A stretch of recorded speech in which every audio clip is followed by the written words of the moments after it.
from that time forward, from 7 when we came here until Christ rescued me, it was rough.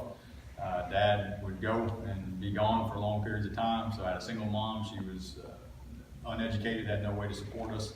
So we were in and out of government housing. I think we counted one time 10 or 11 different elementary schools, bouncing around from Baton Rouge to New Orleans to Jacksonville to Orange Park, to just kind of getting bounced around quite a bit. She had trouble, obviously, putting food on the table and keeping us going.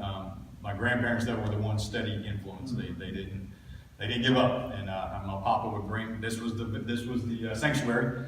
So I remember coming in here. I still remember the red pews. I remember the old red pews, the stained glass windows over here on the side.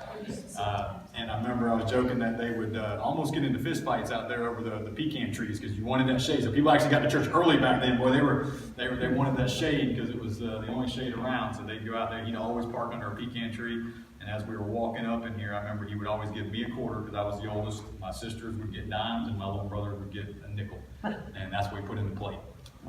So he was a constant steady in my life. Somewhere along that time, about 8, 9 years old, a guy named Phipps, Robert Phipps, some of you know him and know his family, showed up at our house and found out that I did not have a Bible. So he gave me his personal Bible, and Phipps on the front of it. I still remember that. And I don't know why. I wasn't a believer. I was never an atheist, or I always believed in God. I just didn't have a personal relationship with him. So that Bible, no matter where I went, it was just kind of supernatural. It went with me everywhere. I never read it, to be honest, but it went with me everywhere. Every move I made, and even after I got out on my own, that Phipps Bible was always with me. So fast forward through into junior high and high school, that's when, and I've shared this with the kids at FCA and the kids in our youth group, but from 7th through 12th, not a single Christian kid ever shared the gospel with me, not one of them. No one ever had a gospel conversation with me during that time period. So of course I picked up a group of friends that led me astray, and we were all lost. And so that's just the way we lived, and I didn't know any different. My papa would talk about this Jesus, and I knew there was something out there, something better, something different, but I didn't know him personally, and I was just being led astray. Like I said, my friends were the only thing I had, the only thing constant that I had in my life. So went into college, went to the University of Florida. I've always made good grades. I was always a straight A student. Got into college, and same thing, didn't really know what to do, what I wanted to do. I started out as an engineer, wanted to be in an engineering program. I had a full scholarship to Florida. So I went in the engineering program for a while and took this thing called calculus for engineers, and decided that was definitely not what I wanted to do, because that was a whole different level of math that I really wasn't fired up about. And so on the weekends I was coming back home because I really didn't, like I said, have any friends down in Gainesville. I didn't connect anywhere down there. I didn't know what was going on. I was trying to live with my mom at the time in her apartment, and it was just not. Again, we had that strained relationship. She was lost at the time. So she, at that point, I came back home to the University of North Florida. I decided to transfer up here to Jacksonville, to North Florida, and I started going back to my old school because those were the guys I knew and the coaches that I knew that had influenced me there. I knew Coach Bob Williams was the head football coach at that time, and he was just a constant in my life. And so I just asked Coach Williams if I could come hang out. Let me take some stats on the sideline. Let me be a trainer. Let me do something. He agreed to do that, and so at that point in time, I just decided, you know what, I want to coach. I want to help, I want to do this. And so I changed to an education major and started doing some volunteering with the football team and wanted to teach English. And so why English? People ask all the time. I really don't know why I chose English, because I actually like math better, and I'm better at teaching math. But for some reason, I chose language arts at the time. And so I taught language, went through that. So about 20 years old, I became a substitute teacher in the Clay County school system, making $4.25 an hour, I think was the pay back then. Might have been a little less, it was minimum wage. And I was on my own by this time, so I'm trying to live on minimum wage, trying to go through school, keep my scholarship going. And again, fell into that same group of friends, same group of guys that led me astray, all lost people. Again, all through college, all the way through UNF, not a single Christian kid ever spoke to me about the gospel. So Fast forward to 28 years old. I'm now a teacher, I'm a coach, I'm at Marquardt High School. I know that I need something. I don't know what it is, but I know that my life is not the way it's supposed to be.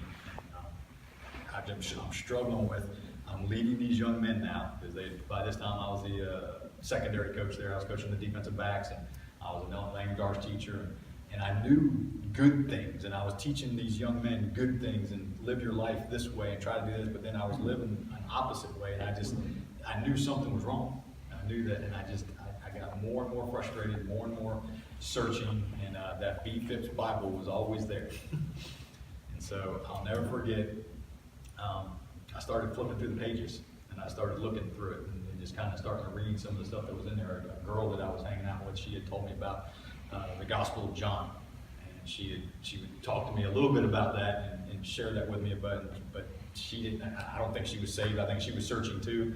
But I started flipping through John and started kind of reading it a little bit, and I remember my papa, that was the constant. He had always said, Jesus saved, Jesus saved, Jesus is the way, He's the truth, He's the life. And I can remember no matter what chaos was going on in our home, he was always singing those old gospel songs.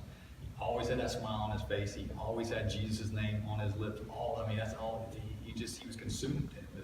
And so I knew there was something going on there. So 28 years old, had a group of friends that I was hanging with, and I was living on Marcia Court, right across the street from you. And I woke up on a Sunday morning. A group of friends had come over the night before, and I woke up the next morning, and I needed something. And I sat down in a chair in my bedroom there, and it was like 28 years of junk just started coming out. Just pain, brokenness, anger, frustration, lostness. I was just crying, and I just said, Jesus, if you're real, please, save me, help me. I don't want to live this way anymore. And I just remember this unbelievable peace that I'd never felt before in my entire life, just coming over me. And I was sitting in that chair. It was my grandmother's chair, because I had all hand-me-down furniture. And I was just sitting there, and I felt it, and I was like, I need to go home. And this was home. This was the only place I knew to go. So I got up that Sunday morning, got dressed, came here. By this time, they built the big building over there. So I'm coming to this building thinking this is where I'm supposed to go. And of course it was different. So somebody directed me over there, and I didn't know where to sit. I didn't know anybody. I didn't know where to go. And so I saw a bunch of my students back then. They filled up the front two rows of right in front of the preacher. I don't know if y'all did that just to keep them in line or what the deal was, but they were front and center right there. So I went down and sat down with them. And they were, hey, Coach Green, how you doing? And Pastor Harris started preaching, and when he gave the invitation that day, and he started talking about Jesus dying, and he died for us and me, and it was just overwhelming, and I was crying. And the kids, I remember, I was a little embarrassed because the kids were all looking at me like, what's wrong with Coach Green? I was supposed to be this tough guy, football coach, and here I am weeping in the middle of the service, and I just knew. I knew that I had that was it. I surrendered. I gave up that day.